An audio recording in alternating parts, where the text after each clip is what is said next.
Partout dans la ville, les monuments majestueux rappellent les richesses du passé, comme la tour Hassan, qui depuis près de 8 siècles semble veiller sur la cité.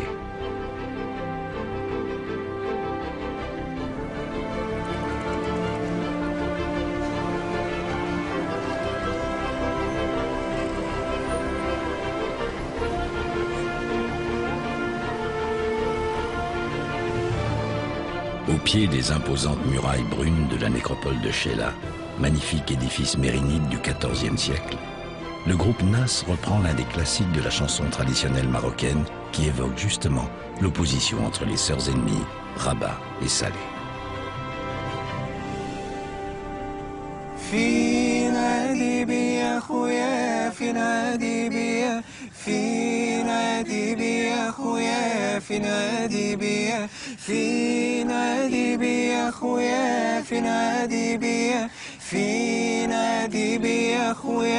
في نادي بيا دقات تبع دقة وشكوني حتلبس دقات تبع دقة وشكوني حتلبس لا تلومونا في الغربة يا هاد الناس لا تلومونا في الغربة ولعت الغربة لا تكذبوا على الروميات ما هي نشبه أنا ما نسيت بالنير أنا ما نسيت.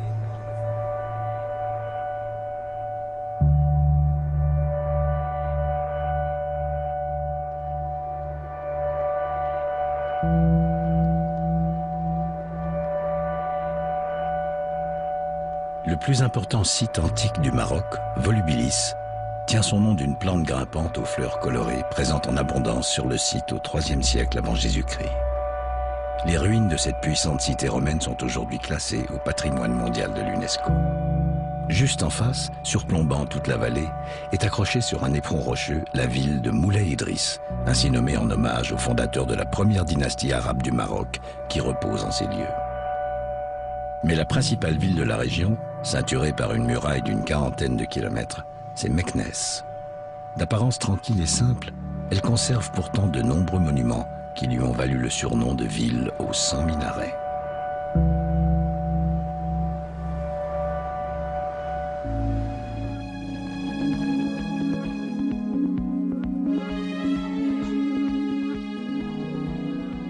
Casablanca, capitale économique du Maroc, est aussi la plus peuplée, avec 3 millions d'habitants. Casablanca est à l'image de sa population, jeune, urbaine, ouverte sur le monde. Casa la trépidante, cœur battant, le poumon économique qui rassemble à elle seule plus de la moitié des emplois industriels du pays. La ville blanche n'oublie pas non plus d'être l'un des lieux spirituels emblématiques du Maroc. Le vendredi, aux heures de prière, Casa concentre toute son énergie vers ce qui est son véritable phare, le minaret le plus haut du monde. Construite en grande partie sur la mer, la mosquée Hassan II, érigée en 1993, est un modèle d'architecture religieuse. Dans la salle de prière, tout n'est que marbre, dorure et peinture étourdissante. Il aura fallu que 35 000 artisans travaillent pendant 6 ans afin d'achever l'ensemble de ces impressionnants travaux.